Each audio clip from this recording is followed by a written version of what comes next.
नमस्कार, जय हिंद। आज हम लेकर आए हैं लेखपाल भर्ती परीक्षा के लिए टॉप मोस्ट इम्पॉर्टेंट क्वेश्चन।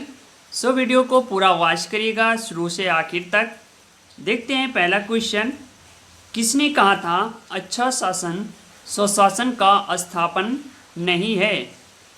ठीक है, देखिए यहाँ पे अच्छा शासन की बात हो रही है। ठीक है, वेरी इंपॉर्टेंट है सारे क्वेश्चन। सो यहाँ पे राइट ऑप्शन होगा ऑप्शन सी, यानी स्वामी दयानंद ने। ओके, क्या कि स्वामी दयानंद सरस्वती विदेशी दासता को एक अभिशाप मानते थे और वो कहते थे कि स्वतंत्रता एवं लोकतंत्र के हिमायती थे। उन्होंने सत्यार्थ प्रकाश में लिखा कि बुरे से बुरा देशी राज्य अच्छे से अच्छे विदेशी राज्य से अच्छा होता है। ओके, तो यहाँ से क्लियर कुछ समझ में आया फ्रेंड? चलिए, सो नेक्स्ट क्वेश्चन है, त्रिपुरा संकट के बाद कांग्रेस का अध्यक्ष कौन बना? देखिए यहाँ पे त्रिपुरा संकट की बात हो रही है। कब हुआ था? 1939 में। ओके फ्रेंड, इस हिसाब से इसका राइट ऑप्शन होगा ऑप्शन सी, यानी राजेंद्र प्रसाद। 1939 ईस्वी के त्रिपुरा अधिवेशन में सुभाष चंद्र बोस के यानी गांधी जी समर्थित उम्मीदवार पट्टाभी सीतारामैया को हराकर कांग्रेस के अध्यक्ष बने। इसके पश्चात कांग्रेस में मतभेद शुरू हो गया। फलस्वरूप सुभाष चंद्र बोस ने इस्तीफा दे दिया और उनके स्थान पर गांधी जी समर्थक राजेंद्र प्रसाद को अध्यक्ष बनाया गया। ठीक है, तो डेट याद रखिएगा 1939, वेरी इंपॉर्टेंट है। ओके, क्या है? त्रिपुरा संकट। चलिए नेक्स्ट क्वेश्चन है, डीजल रेल इंजन कहाँ बनाए जाते हैं? देखिए यहाँ पे राइट ऑप्शन होगा ऑप्शन बी, यानी Manduadih, central locomotive factory Chittaranjan बिजली इंजन बनाया जाता है यहाँ पे। जबकि diesel locomotive works Manduadih जो कि आपके वाराणसी में है। क्लियर यहाँ से? चलिए नेक्स्ट क्वेश्चन है, किर्गिज एक घुमक्कड़ जनजाति है। देखिए यहाँ पे किर्गिज की बात हो रही है। ठीक है, जो कि एक जनजाति है। ओके, सो यहाँ पे राइट ऑप्शन होगा ऑप्शन है, यानी मध्य एशिया की। ध्यान दीजिएगा, कभी कभी यहाँ पे क्या है, ओनली एशिया आता है। ठीक है, तो भी ऑप्शन सही होगा, बट यहाँ पे मध्य Asia is the right option. Okay, so next question है, सबसे अधिक जैव विविधता कहाँ पाई जाती है? फ्रेंड यहाँ पे जैव विविधता की बात हो रही है, वेरी इंपॉर्टेंट क्वेश्चन है। चलिए देखते हैं इसका राइट ऑप्शन कौन सा होगा। सो राइट ऑप्शन है ऑप्शन है, यानी शांत घाटी। सर्वाधिक जैव विविधता शांत घाटी में पाई जाती है।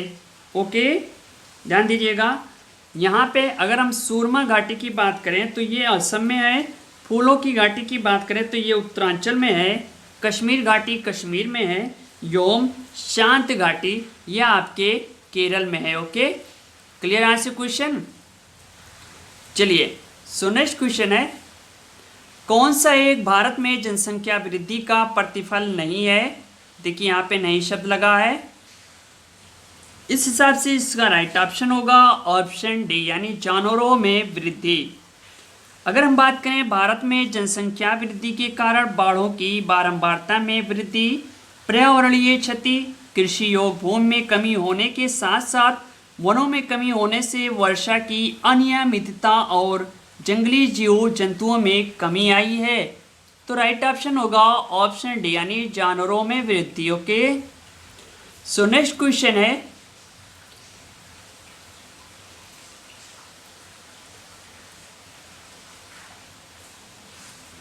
चलिए गहरे समुद्र में ऊर्जा का निर्माण किसके निक्षेपण से होता है?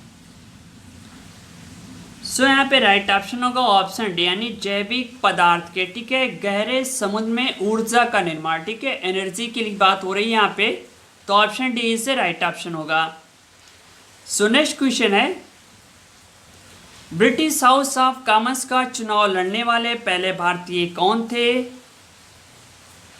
अब यहाँ पे राइट ऑप्शन होगा ऑप्शन डी, यानी बनर्जी। ओके फ्रेंड,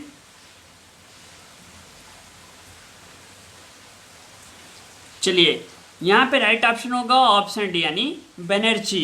अगर हम बात करें दादा भाई नेहरू जी, ठीक है, तो Dadabhai Naoroji British House of Commons में निर्वाचित होने वाले प्रथम भारतीय, ठीक है। अगर हम निर्वाचित की बात हो रही है तो यहाँ पे दादा भाई नौरोजी, लेकिन अगर कॉमन्स चुनाव यानी सबसे पहले चुनाव किसने लड़ा, ये एक क्वेश्चन है, ठीक है। तो परंतु WC बनर्जी यानी प्रथम भारतीय थे जो ब्रिटिश कॉमन्स का चुनाव लड़े थे, लेकिन वो हार गए थे। क्लियर यहाँ से, तो डाउट क्लियर। पहली बार जीते कौन, दादा भाई नौरोजी, लेकिन भैया पहली बार लड़े कौन, तो WC बनर्जी। यहाँ से क्लियर। चलो सो नेक्स्ट क्वेश्चन है, स्यादवाद सिद्धांत है। भैया यहाँ पे स्यादवाद सिद्धांत की बात हो रही है, तो ध्यान दीजिएगा, वेरी इंपॉर्टेंट क्वेश्चन है। इसका राइट ऑप्शन कौन सा होगा, चलिए कितने लोग को मालूम है इसका राइट ऑप्शन कौन सा है, आप बता सकते हैं। स्यादवाद, सो यहाँ पे राइट ऑप्शन होगा ऑप्शन सी, यानी जैन धर्म का है। अब देखिए स्यादवाद जिले यानी सप्त भगनीय कहा जाता है इसको, ठीक है, यानी ज्ञान की सापेक्षता का सिद्धांत जिसके प्रवर्तक महावीर जैन है। इनके अनुसार सांसारिक वस्तुओं के विषय में हमारे सभी निर्णय सापेक्ष एवं सीमित होते हैं, न तो हम किसी को पूर्ण रूपेण स्वीकार कर सकते हैं और न अस्वीकार, यानी ये दोनों अतियां हैं। अतः हम प्रत्येक निर्णय के पूर्व यानी स्यात्, जिसका मतलब है शायद, लगाना चाहिए। इसके 7 प्रकार बताए गए हैं, जो हम बता रहे हैं आपको, है, नहीं है भी और नहीं भी है, कहा नहीं जा सकता है तथा कहा नहीं जा सकता है, नहीं है तथा कहा नहीं जा सकता। ओके, तो ये यहाँ option C is the right option. चलिए सो नेक्स्ट क्वेश्चन है, प्रथम शताब्दी में किस बौद्ध भिक्षु को चीन भेजा गया था। देखिए राइट ऑप्शन होगा ऑप्शन डी, नागार्जुन। नागार्जुन यानी जो कि कनिष्क के दरबार के एक महान विभूति था, उसकी तुलना मार्टिन लूथर से की जाती है। हिंसांग ने उसे संसार की 4 मार्गदर्शक शक्तियों में से एक कहा था। उसने अपनी पुस्तक माध्यमिक सूत्र में सापेक्षता सिद्धांत को प्रस्तुत किया। उसे भारत का आइंस्टीन भी कहा जाता है। Okay, clear doubt. चलिए नेक्स्ट क्वेश्चन है, मुगल प्रशासन के दौरान जिले को किस नाम से जाना जाता था। देखिए राइट ऑप्शन होगा ऑप्शन डी, यानी सरकार।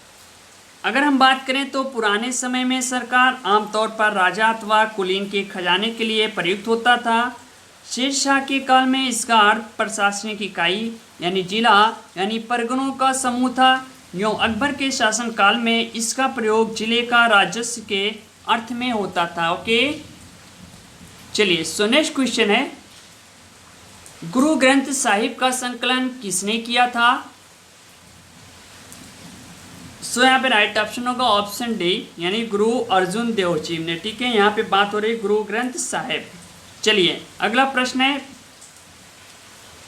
सो भैया नेक्स्ट क्वेश्चन है, भारतीय इतिहास के मध्यकाल में बंजारे सामंत्या कौन थे।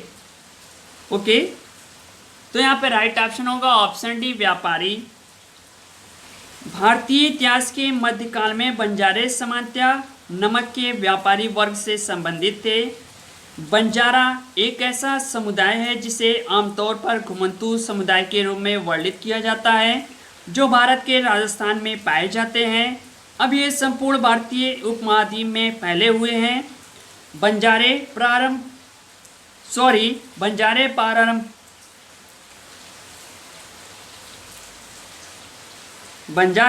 पारंपरिक रूप से बैलों और नमक के आपूर्तिकर्ता व्यापारी माने जाते थे। ओके, चलिए सो नेक्स्ट क्वेश्चन है,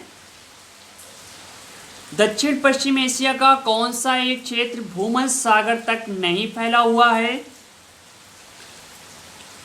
देखिए यहाँ पे राइट ऑप्शन होगा ऑप्शन सी, यानी लेबनान। ओके, नेक्स्ट क्वेश्चन है, विजयनगर साम्राज्य की स्थापना किसने की थी। राइट ऑप्शन होगा ऑप्शन सी, यानी हरिहर और बुक्का ने। ठीक है, किसको इसका आंसर मालूम था कमेंट बॉक्स में बताइएगा। चलिए सो नेक्स्ट क्वेश्चन है, अमीर खुसरो किसके दरबार में रहते थे। सो राइट ऑप्शन है ऑप्शन बी गयासुद्दीन बलबन। अमीर खुसरो का जन्म हुआ था 1253 ईस्वी में। ओके, यानी अमीर खुसरो का जन्म 1253 ईस्वी में उत्तर प्रदेश के एटा जिले के पटियाली में हुआ था। उन्होंने 6 सुल्तानों के अंतर्गत, ठीक है, सेवा का मौका मिला। वे बलबन, कैकुबाद, जलालुद्दीन खिलजी, अलाउद्दीन खिलजी, मुबारक शाह तथा गयासुद्दीन तुगलक के अंतर्गत शाही सेवा में रहे। इनकी प्रमुख कृतियां हैं लैला मजनू, मिफ्ताउल फतूह, आशिका, नूह सिपहर, तुगलकनामा, हसैनुल फतूह, ठीक है, जिसे हम तारीख़ अलाई कहते हैं। ओके, चलिए अगला क्वेश्चन है ब्रह्म समाज की स्थापना किसने की थी? चलिए इसका आंसर आप लोग कमेंट बॉक्स में दीजिए। 4 ऑप्शन है केशव चंद्र सेन, राजा राम मोहन राय, देवेंद्रनाथ टैगोर, बेसेंट। इसका आंसर कमेंट बॉक्स में आना चाहिए फटाफट। चलिए भैया अगला क्वेश्चन है किन यूरोपियों ने सबसे पहले सामुद्रिक व्यापारिक केंद्र स्थापित किए?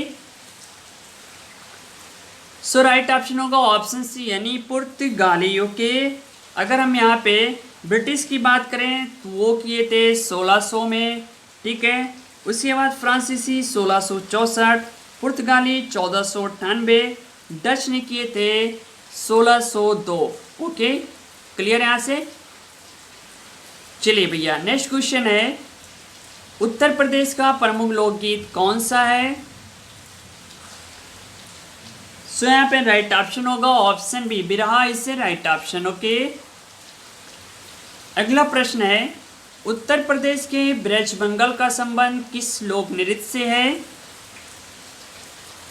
राइट ऑप्शन होगा ऑप्शन ए यानी चरकुला से। अगर हम बात करें चरकुला ब्रजभूमि का लोक नृत्य है। ये नृत्य रथ के पहिए पर घड़ा रखकर किया जाता है, इसे घड़ा नृत्य भी कहते हैं। ओके, चलिए भैया अगला क्वेश्चन है कौन सा एक बुंदेलखंड क्षेत्र का लोक नृत्य नहीं है? तो राइट ऑप्शन होगा ऑप्शन बी यानी डंडिया। रवाला नृत्य, बढ़ैया नृत्य तथा राई नृत्य उत्तर प्रदेश के बुंदेलखंड क्षेत्र का लोक नृत्य है। ओके, जबकि डांडिया नृत्य गुजरात राज्य का लोकप्रिय नृत्य है। ओके, सो फ्रेंड ये रहे कुछ क्वेश्चन आपके टॉप मोस्ट इंपॉर्टेंट लेखपाल भर्ती के लिए। मिलते हैं नेक्स्ट वीडियो के साथ। Okay, thanks, best of luck, thank you, धन्यवाद, जय हिंद, जय भारत।